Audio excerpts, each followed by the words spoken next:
ದೇವರಿಗೆ ವೀಳ್ಯದೆಲೆ ಹಾರ ಹಾಕಿಸಿದರೆ ಸಿಗುವ ಫಲ. ಶನಿವಾರ ಹನುಮಂತನಿಗೆ ಎಲೆಯ ಹಾರ ಹಾಕುವುದರಿಂದ ಅಥವಾ ಎಲೆ ಅಲಂಕಾರವನ್ನು ನೋಡುವುದರಿಂದ ಶುಭವಾಗುತ್ತದೆ. ಆಂಜನೇಯನಿಗೆ ಈ ಎಲೆಯ ಹಾರವು ಅತ್ಯಂತ ಪ್ರಿಯವಾದ ಮತ್ತು ಮುಖ್ಯವಾದ ಹರಕೆಯಾಗಿದೆ. ಬೆಳಗಿನ ಜಾವ 4 ಗಂಟೆಗೆ ಅಂದರೆ ಸೂರ್ಯ ಉದಯಿಸುವ ಮುನ್ನವೇ ಎದ್ದು ತಣ್ಣೀರಿನಿಂದ ಸ್ನಾನ ಮಾಡಿ 2 ವೀಳ್ಯದೆಲೆ ಅನ್ನು ತೆಗೆದುಕೊಂಡು ಅಕ್ಷತೆ ಕಾಳುಗಳನ್ನು ಹಾಕಿ ಅದನ್ನು ದಾರದಿಂದ ಕಟ್ಟಿ. ನೀವು ಮಾಡಿರುವ ವೀಳ್ಯದೆಲೆ ಹಾರಕ್ಕೆ ಈ 2 ಅಕ್ಷತೆ ಸೇರಿರುವ ಎಲೆಯನ್ನು ಹಾರದ ಮಧ್ಯಭಾಗಕ್ಕೆ ಕಟ್ಟಿ. ನಿಮ್ಮ ಮನೋ ಇಚ್ಛೆ ನೀಡಿರುವಂತೆ ಏನಾದರೂ ಪ್ರಾರ್ಥಿಸಿ. ಮನೆಯ ಹತ್ತಿರ ಇರುವ ಯಾವುದಾದರೂ ಆಂಜನೇಯ ದೇವಸ್ಥಾನಕ್ಕೆ ಹೋಗಿ ಅಲ್ಲಿ ಈ ವೀಳ್ಯದೆಲೆ ಹಾರವನ್ನು ಅರ್ಪಿಸಬೇಕು. ಆಂಜನೇಯನ ಹೆಸರಿನಲ್ಲಿ ಅರ್ಚನೆ ಮಾಡಿಸಬೇಕು. ನಂತರ 3 ಪ್ರದಕ್ಷಿಣೆ ಹಾಕಿ ಬಂದು ಈ ಸ್ಥಳಕ್ಕೆ ಅಂದರೆ ದೇವಸ್ಥಾನದಲ್ಲಿ ಕುಳಿತು ಹನುಮಾನ್ ಚಾಲಿಸವನ್ನು ಭಕ್ತಿಯಿಂದ ಪಠಿಸಬೇಕು. ಹೀಗೆ ಸತತ 3 ವಾರ ಇಲ್ಲವಾದರೆ 5 ವಾರ ಮಾಡುವುದರಿಂದ ನೀವು ಅಂದುಕೊಂಡ ಕೆಲಸಗಳು ನಿಮ್ಮ ಮನೆಯಲ್ಲಿ ಸುಖ, ಶಾಂತಿ, ನೆಮ್ಮದಿ ಬರುವುದು ಖಚಿತ. ನೀವು ಮಾಡಲೇಬೇಕಾದ ಶುಭ ದಿನಗಳು ಅಂದರೆ ಮಂಗಳವಾರ ಹಾಗೂ ಶನಿವಾರದ ದಿನಗಳು. ಈ ರೀತಿ ವ್ರತ ಪಾಲನೆ ಮಾಡಿ ಹನುಮನ್ ಕೃಪೆಗೆ ಪಾತ್ರರಾಗುವುದಲ್ಲದೆ ನಿಮ್ಮ ಜೀವನದ ಸಕಲ ಕಷ್ಟಗಳು ದೂರಾಗಿ ಶುಭ ಫಲವನ್ನು ಕಾಣುತ್ತೀರಿ.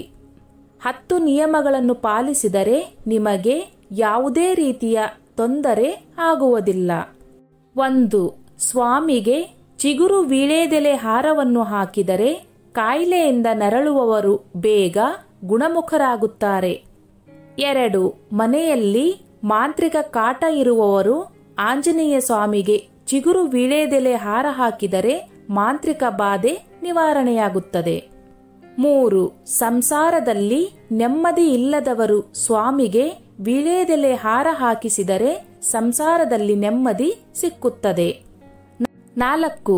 ಸಣ್ಣ ಮಕ್ಕಳು ಎಷ್ಟೇ ಆಹಾರ ತಿಂದರೂ ತುಂಬಾ ಸಣ್ಣಗಿದ್ದು ನಿಶಕ್ತರಾಗಿದ್ದರೆ ಇಂತಹ ಸಮಯದಲ್ಲಿ ಸ್ವಾಮಿಗೆ ವೀಳ್ಯದೆಲೆ ಹಾರ ಹಾಕಿಸಿ ಪ್ರಾರ್ಥಿಸಿದರೆ ಮಕ್ಕಳ ಆರೋಗ್ಯ ಚೆನ್ನಾಗಿದ್ದು ಚೆನ್ನಾಗಿ ಬೆಳೆಯುತ್ತಾರೆ.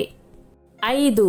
ವ್ಯಾಪಾರ ಮಾಡುವಾಗ ತುಂಬಾ ನಷ್ಟವಾದರೆ ಅಂತವರು ಸ್ವಾಮಿಗೆ ವೀಳ್ಯದೆಲೆ ಹಾರ ಹಾಕಿಸಿ ವೀಳ್ಯದೆಲೆ, ಹಣ್ಣುಗಳು ಹಾಗೂ ದಕ್ಷಿಣೆ ಸಮೇತ ತಾಂಬೂಲ ದಾನ ಮಾಡಿದರೆ ವ್ಯಾಪಾರ ಚೆನ್ನಾಗಿ ಆಗುತ್ತದೆ. 6.